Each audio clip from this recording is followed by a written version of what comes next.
نحمده ونستعينه ونستغفره ونؤمن به ونتوكل عليه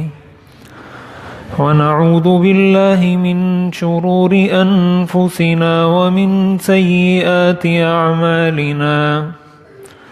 من يهده الله فلا مضل له ومن يضلله فلا هادي له ونشهد أن لا إله إلا الله وحده لا شريك له ونشهد أن سيدنا وسندنا ومولانا محمدا عبده ورسوله صلى الله تعالى عليه وعلى آله وأصحابه أجمعين أما بعد فأعوذ بالله من الشيطان الرجيم بسم الله الرحمن الرحيم لعن الذين كفروا من بني إسرائيل على لسان داود وعيسى بن مريم وقال الله تعالى لتجدن أشد الناس عداوة للذين آمنوا اليهود والذين أشركوا وقال النبي صلى الله عليه وسلم لا تقوم الساعة حتى يقاتل المسلمون اليهود فيقتلهم المسلمون حتى يختبئ اليهودي من وراء الحجر والشجر فيقول الحجر أو الشجر يا مسلم يا عبد الله هذا يهودي خلفي فتعال فاقتله إلا الغرقد فإنه شجر اليهود أو كما قال النبي صلى الله عليه وسلم صدق الله وصدق رسوله النبي الكريم ونحن على ذلك لمن الشاهدين والشاكرين والحمد لله رب العالمين۔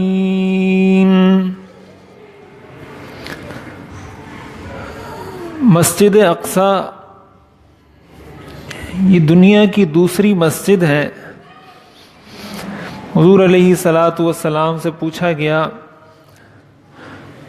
تو آپ نے فرمایا کہ دنیا کی دوسری مسجد وہ مسجد اقصی ہے،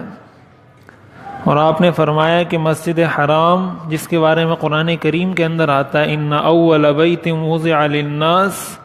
للذی ببکہ، پہلا جو گھر پہلی جو مسجد آباد ہوئی ہے وہ مسجد الحرام ہے، بیت اللہ، اور دوسری جو مسجد اس روئے زمین پر بنی وہ مسجد اقصی ہے۔ حضور علیہ الصلاۃ والسلام نے فرمایا ان دونوں کے درمیان 40 سال کا عرصہ ہے، یعنی مسجد حرام کے 40 سال بعد اس زمین پر مسجد اقصی بن چکی تھی۔ مسجد اقصی مسلمانوں کا قبلہ اول ہے۔ حضور علیہ الصلاۃ والسلام اور صحابہ اکرام رضوان اللہ علیہم اجمعین اسی کی طرف رخ کر کے نماز پڑھا کرتے تھے۔ جب آپ نے مدینہ ہجرت فرمائی تو 17 مہینے تک آپ بیت المقدس کی طرف رخ کر کے نماز پڑھتے تھے۔ اس کے بعد تحویل قبلہ کا حکم نازل ہوا قرآن کریم کی آیات کے ذریعے، اور آپ کو حکم دیا گیا کہ اب آپ کا قبلہ تبدیل کر کے بیت المقدس سے بیت اللہ بنا دیا گیا ہے، لہٰذا اب کے بعد مسلمان بیت اللہ کی طرف رخ کر کے نماز پڑھیں گے۔ تو مسلمانوں کے لیے بیت المقدس اسی وجہ سے ایک مقدس جگہ کے طور پر اسلام کے اندر اس کو سمجھا گیا ہے، اور قرآن اور حدیث سے اس زمین کا بابرکت ہونا، اس زمین کا مبارک ہونا ہمیں معلوم ہوتا ہے۔ مسلمانوں کی بہت سی قدیم یادگاریں ماضی میں بھی اس سے وابستہ رہی ہیں، اور مستقبل میں بھی قرآن اور حدیث کی روشنی میں مسلمانوں کی تاریخ کا ایک بہت بڑا حصہ فلسطین کی سرزمین، شام کی سرزمین اور بیت المقدس سے وابستہ ہے۔ قرآن کریم کے اندر اللہ تعالیٰ نے ارشاد فرمایا، سبحان الذی اسریٰ بعبدہ لیلا من المسجد الحرام الی المسجد الاقصی، پاک ہے وہ ذات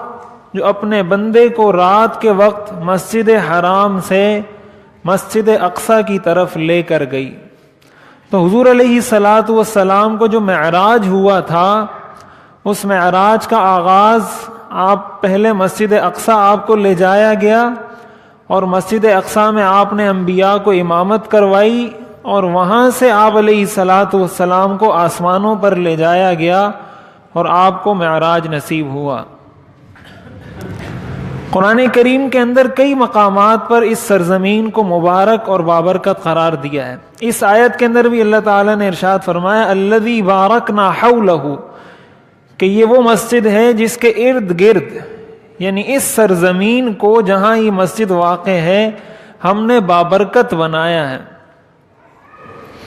قرآن کریم کے اندر جو آتا ہے والتین والزیتون، تو مفسرین نے لکھا ہے کہ در حقیقت اس سے بھی فلسطین اور شام کی سرزمین کی طرف اشارہ ہے،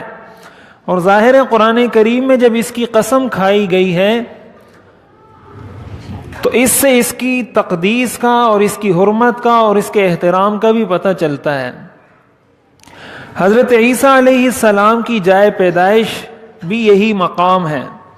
حضرت عیسیٰ علیہ السلام بھی یہیں پیدا ہوئے تھے، اور کئی انبیاء کرام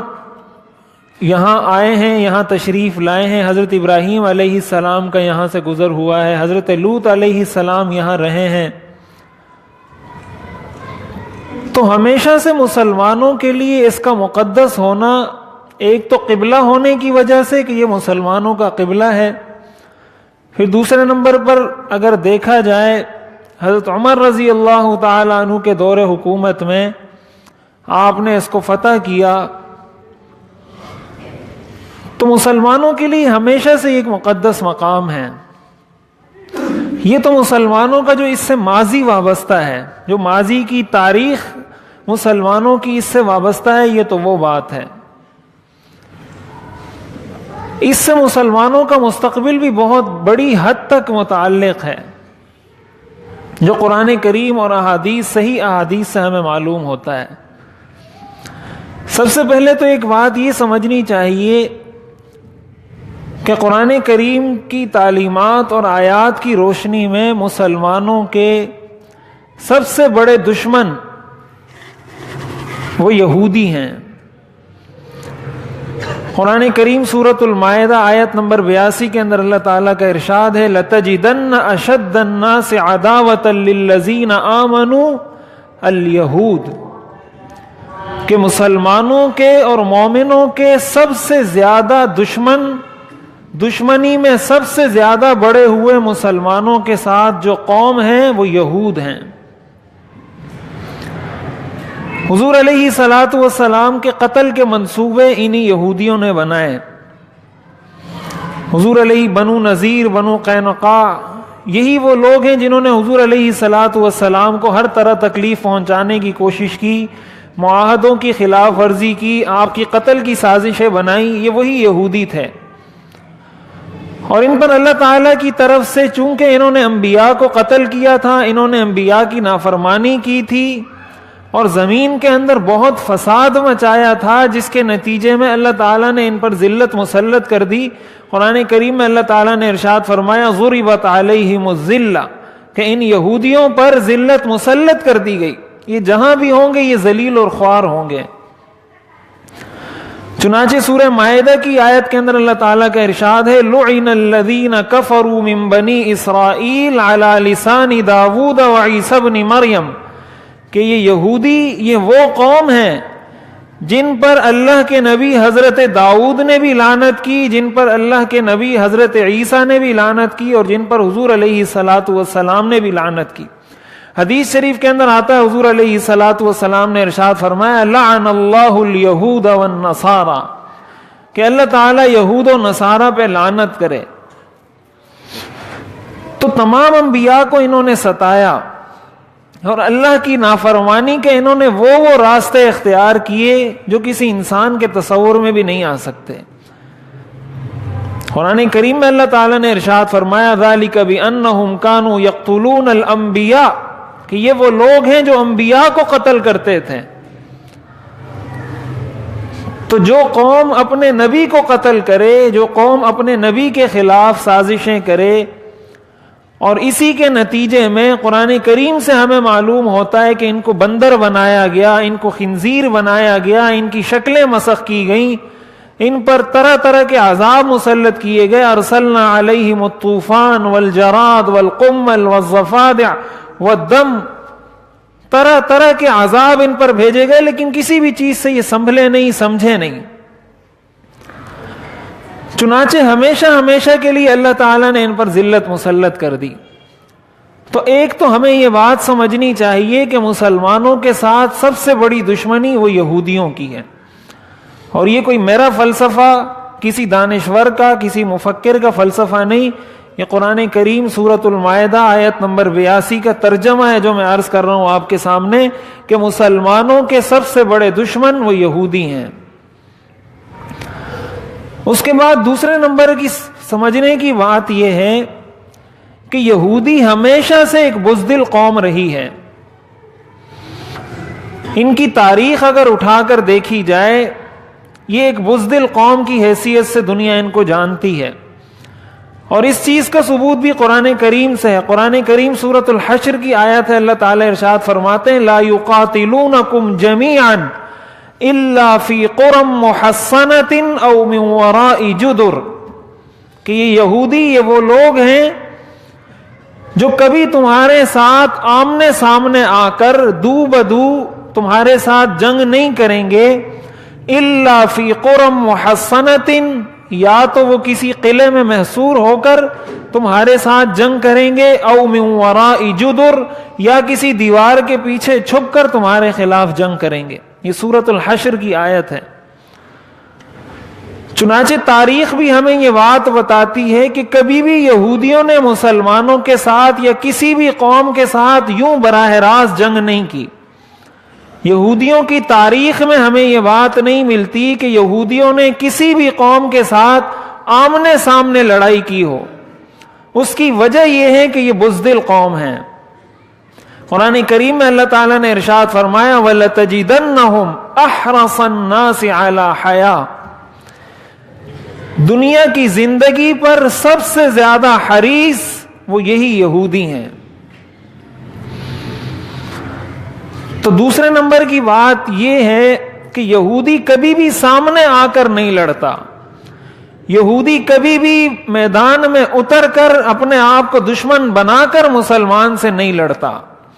بلکہ اس کا طریقہ واردات، اس کا جنگ کا طریقہ ہمیشہ سے یہ رہا ہے کہ وہ سازشیں کرتا ہے، وہ پسے پش بیٹھ کے کام کرتا ہے، وہ چالیں چلاتا ہے، وہ پیسہ لگاتا ہے، سامنے کوئی اور ہوتا ہے اور پیچھے سے یہودی اس کو سپورٹ کر رہا ہوتا ہے۔ یہ دونوں باتیں تو قرآن کریم کی واضح نصوص، قرآن کریم کی آیات سے اس کا ثبوت ہمیں ملتا ہے۔ چنانچہ آج سارے یہودی دنیا سے جمع ہو کر فلسطین پر قبضہ کر کے اس کو اسرائیل کا نام دے کر وہاں جمع ہو گئے، اور فلسطین کے 92% حصے پر قبضہ کر کے بیٹھے ہوئے ہیں، اور ابھی بھی ان کا طرز عمل یہی ہے جو قرآن نے بیان کیا ہے کہ یہ دوسرے لوگوں کو، عیسائیوں کو، دوسرے ممالک کو معاشی سپورٹ فراہم کرتے ہیں، اور اس معاشی سپورٹ کے بدلے میں ان سے یہ کہتے ہیں کہ تم نے ہمیں تحفظ دینا ہے، تم نے ہماری حفاظت کرنی ہے، تم نے وہ بات کرنی ہے جو ہم کہنا چاہتے ہیں۔ چنانچہ اسرائیل کو جو برطانیہ نے یہ جگہ دی، فلسطین کی زمین پر قبضہ کر کے جو جگہ اسرائیل کو دی گئی 1947 میں، جو برطانیہ نے جگہ دی تھی وہ بھی اسی نتیجے میں دی تھی۔ برطانیہ کے ساتھ اسرائیل کا یہی معاہدہ ہوا تھا، اسرائیل نے کہا تھا کہ معاشی سپورٹ ہم تمہیں دیں گے لیکن ہمارے مفادات کو دنیا میں تحفظ دینا یہ تمہاری ذمہ داری ہے۔ اس کے نتیجے میں جو معاہدہ ہوا تو برطانیہ نے فلسطین کی زمین اسرائیل کے حوالے کی۔ آج بھی دنیا کے اندر ابھی جو امریکی صدر کا فیصلہ آیا اور اس نے القدس کے بارے میں یہ کہا کہ ہم اس کو اسرائیل کا دارالحکومت تسلیم کرتے ہیں۔ دارالحکومت تسلیم کرنے کا مطلب یہ ہوا کہ اس نے القدس کو بھی اسرائیل کے ماتحت قرار دے دیا۔ گویا القدس جو مسلمانوں کی سرزمین ہے وہ بھی اسرائیل کے ہاتھ میں دے دی۔ گویا اسرائیل کی پارلیمنٹ، اسرائیل کی سپریم کورٹ، اسرائیل کے سفارت خانے یہ سارے کے سارے القدس میں ہوں گے جو مسلمانوں کا شہر ہے۔ اور ظاہر ہے امریکہ جو آج القدس کو اسرائیل کا دارالحکومت قرار دے رہا ہے تو یہ دنیا جانتی ہے کہ یہ کوئی خواہ میں امریکہ یہ فیصلہ نہیں کر رہا، امریکہ کوئی پاگل نہیں ہو گیا۔ ظاہر ہے امریکہ کو پیسہ دیا ہے اسرائیل نے۔ 1990 سے یہ امریکی صدور اس مسئلے کو ڈیلے کرتے آ رہے ہیں، ہر صدر آ کر 6 مہینے اس چیز کو ڈیلے کرتا ہے کہ 6 مہینے بعد اس پر دوبارہ غور ہوگا، 6 مہینے بعد اس پر دوبارہ غور ہوگا۔ 23 سالوں میں اسرائیل مسلسل پیسہ دیتا رہا ہے صرف اس بات کے لیے کہ امریکہ اس بات کا اعلان کرے کہ القدس اسرائیل کا دارالحکومت ہے، لیکن 23 سالوں میں کسی کو اس بات کی ہمت نہیں ہوئی، کسی امریکی صدر کو بھی، کہ وہ یہ بات کرے۔ اور ظاہر ہے اقوام متحدہ کے قانون کی خلاف ورزی ہے، دنیا کے عالمی قوانین کی خلاف ورزی ہے، انسانی حقوق کی خلاف ورزی ہے۔ یہ لوگ ہیومن رائٹس ڈے تو بڑے شوق سے مناتے ہیں، انسانی حقوق کا عالمی دن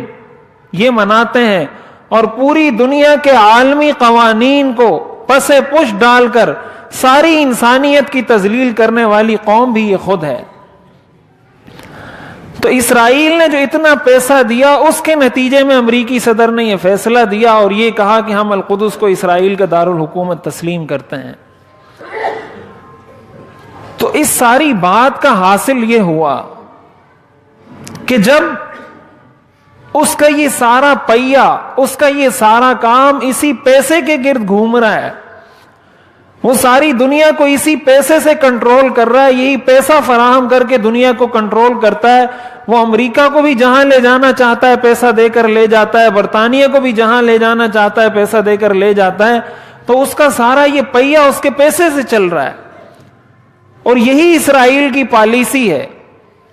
جیسے میں نے عرض کیا، سامنے آ کر کبھی بھی جنگ نہیں کرتا۔ تو پھر مسلمانوں کی بھی کچھ ذمہ داری بنتی ہے، کچھ ذمہ داری مسلمانوں کی بھی بنتی ہے، اس لیے کہ اس سے ہمارا صرف ماضی وابستہ نہیں ہے بلکہ اس سے ہمارا مستقبل بھی وابستہ ہے۔ صحیح بخاری اور صحیح مسلم کی روایت ہے، حضور علیہ الصلاۃ والسلام نے ارشاد فرمایا، لا تقوم الساعہ، قیامت قائم نہیں ہوگی، حتی یقاتل المسلمون الیہود، یہاں تک کہ مسلمان یہودیوں کے ساتھ جہاد کریں گے، فیقتلہم المسلمون، اور مسلمان ان کو قتل کریں گے، مسلمان ان پر غالب آئیں گے، حتی یختبئ الیہودی من وراء الحجر والشجر، یہاں تک کہ یہودی پتھر کے پیچھے اور درختوں کے پیچھے چھپ چھپ کر پناہ لینے پر مجبور ہوں گے، فیقول الحجر او الشجر، تو وہ پتھر اور وہ درخت پکار پکار کر کہے گا، یا مسلم، اے مسلمان، یا عبد اللہ، اے اللہ کے بندے، ھذا یہودی خلفی، میرے پیچھے یہ یہودی چھپا ہوا ہے، فتعال فاقتلہ، تو آؤ اور اس یہودی کو قتل کر دو، الا الغرقد، آپ نے فرمایا سوائے غرقد نامی درخت کے، فَإِنَّهُ شَجَرُ الْيَهُودِ کہ یہ وہ درخت ہے جو یہودیوں کو پناہ دے گا، اور یہ مسلمانوں کو نہیں کہے گا کہ میرے پیچھے یہودی چھپا ہوا ہے، ورنہ ہر پتھر اور ہر درخت پکار پکار کر کہے گا کہ میرے پیچھے یہودی چھپا ہے، اس کو قتل کرو۔ یہ صحیح بخاری اور صحیح مسلم کی روایت ہے، حضرت ابو ہریرہ رضی اللہ تعالیٰ عنہ اس حدیث شریف کے راوی ہیں۔ تو آج ساری دنیا کے یہودی آ کر اسرائیل میں جمع ہو رہے ہیں، ساری دنیا کے یہودی اپنی ریاست قائم کرنے کے لیے اسرائیل میں جمع ہو رہے ہیں، اور دجال کو قتل بھی اسی بیت المقدس کی القدس کی سرزمین پر اس کو قتل کیا جائے گا۔ حضرت عیسیٰ علیہ السلام اس کو یہیں قتل کریں گے۔ تو علماء کہتے ہیں کہ بظاہر معلوم یہ ہوتا ہے کہ یہ وہی حضور علیہ السلام کی پیشن گوئی پوری ہونے جا رہی ہے کہ سارے یہودی یہاں آ کر جمع ہو رہے ہیں، اور ان یہودیوں کو حضور علیہ السلام کے اس ارشاد پر اتنا یقین ہے کہ پورے اسرائیل کو انہوں نے غرقد نامی درختوں سے بھر دیا ہے۔ دنیا جہان کے غرقد نامی درخت جہاں کہیں ان کو ملتے ہیں یہ آ کر اسرائیل میں اگا رہے ہیں، اس لیے کہ ان کو پتا ہے کہ مسلمانوں کے پیغمبر نے یہ کہا ہے کہ غرقد نامی درخت یہودیوں کو پناہ دے گا۔ آج پورے اسرائیل کو انہوں نے غرقد نامی درختوں سے بھر دیا ہے، اتنا ان کو حضور علیہ السلام کے ارشاد پر یقین ہے۔ لیکن ہم مسلمانوں کو کچھ پتہ ہی نہیں، تو اس لیے ہمارے کرنے کا کام یہ ہے کہ کم از کم جب اسرائیل اپنا سارا پہیہ اسی معیشت کی بنیاد پہ چلا رہا ہے، تو ہم ان یہودیوں کو، ان عیسائیوں کو جو مسلمانوں کے خلاف ہر وقت فیصلے کرتے رہتے ہیں، ہر طرح سے نقصان پہنچاتے رہتے ہیں، کم از کم ہم ان کو معاشی طور پر نقصان پہنچائیں۔ اس معاشی نقصان پہنچانے میں سب سے پہلی چیز تو یہ ہے کہ اسرائیل کی مصنوعات کا مکمل بائیکاٹ کیا جائے۔ جو چیزیں اسرائیل میں بنتی ہیں، جن کی مینوفیکچرنگ اسرائیل میں ہوتی ہے، ان چیزوں کو بالکل چھوڑ دیا جائے۔ اور جو اب تک ہم نے تحقیق کی ہے اس سے یہ معلوم ہوا ہے کہ یہ جو بار کوڈ ہوتا ہے کسی بھی چیز کا، اسرائیلی مصنوعات کا بار کوڈ 729 سے شروع ہوتا ہے، 729۔ یہ اسرائیلی مصنوعات کا بار کوڈ یہاں سے شروع ہوتا ہے۔ جس چیز پر یہ بار کوڈ موجود ہو، اس کا مطلب یہ ہے کہ یہ اسرائیلی مصنوعات میں سے ہے۔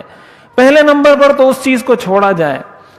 اور دنیا میں جہاں کہیں مسلمان بستے ہیں وہ اس چیز کا لحاظ کریں، اس چیز کو دیکھیں کہیں اس پر یہ بار کوڈ ہے، اس کو ہرگز نہ خریدیں۔ دوسرے نمبر پر ان چیزوں سے اپنے آپ کو بچائیں، ان اداروں کی مصنوعات استعمال کرنے سے اپنے آپ کو بچائیں جو ان یہودیوں کو معاشی سپورٹ فراہم کرتے ہیں۔ چنانچہ بہت ساری کمپنیوں کے بارے میں یہ بات رپورٹوں میں شائع ہوئی ہے، یہ بات خبروں میں آئی ہے کہ یہ کمپنیاں یہودیوں کو سپورٹ کرتی ہیں، اگرچہ وہ کمپنیاں اسرائیلی نہیں ہیں لیکن وہ یہودیوں کو اور اسرائیل کو سپورٹ کرتی ہیں۔ تو انہی کمپنیوں کے اندر پیپسی اور کوکا کولا، یہ اس میں سر فہرست کمپنیاں ہیں جو یہودیوں کو سپورٹ فراہم کرتی ہیں، اور اس وقت پیپسی دنیا کی دوسری بڑی فوڈ کمپنی بن چکی ہے۔ اور مسلمان ایک بات یہاں یہ سمجھنے کی ہے کہ ہم یہ نہیں کہتے کہ آپ دنیا جہان کی کافروں کی بنائی ہوئی ہر چیز کا بائیکاٹ کر لیں، وہ اس لیے نہیں کہتے کہ ہمارے پاس اس کا متبادل موجود نہیں۔ ہم ان چیزوں کے بائیکاٹ کی اپیل کرتے ہیں مسلمانوں سے جس کی ہمیں ضرورت نہیں ہے۔ Pepsi, Coca Cola, cold drink, یہ وہ چیزیں ہیں جس کی انسان کو کوئی ضرورت نہیں، بلکہ یہ الٹا نقصان دہ ہیں۔ اس پر سائنس جدید ریسرچ شائع ہو چکی ہیں کہ یہ انسان کی صحت کے لیے نقصان دہ ہیں۔ ایک جو ہم ریگولر بوتل پیتے ہیں اس کے اندر 6 چمچ چینی ہوتی ہے، 6 چمچ چینی اس کے اندر موجود ہوتی ہے، اور 1 لاکھ سے زیادہ کیلوریز اس کے اندر موجود ہوتی ہیں۔ تو ایک انسان کو، ایک عام اوسط انسان کو یومیہ بنیاد پر 23,000 کچھ کیلوریز کی ضرورت ہوتی ہے۔ جب وہ ایک ہی بوتل میں 1 لاکھ سے زیادہ کیلوریز اپنے جسم میں ڈالے گا تو یہ کیلوریز ظاہر ہے کہ اس کو نقصان دیں گی۔ اسی سے دل کی بیماریاں بنتی ہیں، اسی سے بلڈ پریشر بنتا ہے، اسی سے برین ہیمریج ہوتا ہے، نہ جانے اسی سے موٹاپا، کیا کیا بیماریاں اس سے جنم لیتی ہیں۔ تو پہلے مرحلے میں ہم ان چیزوں کا عرض کر رہے ہیں جس کے متبادل کی ہمیں کوئی ضرورت نہیں۔ Pepsi, Coca Cola, McDonald, KFC، یہ وہ چیزیں ہیں کہ اگر ہم نہیں کھائیں گے، نہیں پئیں گے تو ہمارا جسم زیادہ صحت مند ہوگا. تو لوگوں کی یہ بات کہ ہمیں متبادل بتایا جائے، یہ بات ہی فضول ہے. کم از کم ان چیزوں کو تو چھوڑ دیا جائے جن کی ہمیں ضرورت نہیں، بلکہ الٹا ہمارے جسم کو نقصان دیتی ہیں. تو جب ہمارے جسم کو بھی نقصان دیتی ہیں، ہماری صحت کے لیے بھی مضر ہیں، ہمیں اس کی کوئی ضرورت بھی نہیں. دوسرا، ان کے بارے میں یہ بات بھی رپورٹوں میں شائع ہوئی ہے کہ یہ یہودیوں کو سپورٹ کرتے ہیں. تو یہ تو ہمارا جسمانی فائدہ بھی ہے اور ہمارا ایمانی فائدہ بھی ہے. اس لیے ان چیزوں سے اپنے آپ کو بچایا جائے اور ہمیشہ اپنے ذہن میں اس بات کو رکھا جائے کہ میں ایک مسلمان ہوں. ایک مسلمان ہونے کے ناطے جو کچھ میں کر سکتا ہوں اپنے مسلمان بھائیوں کے لیے، وہ ہمیں کرنا چاہیے. اللہ تعالی عمل کرنے کی توفیق عطا فرمائے.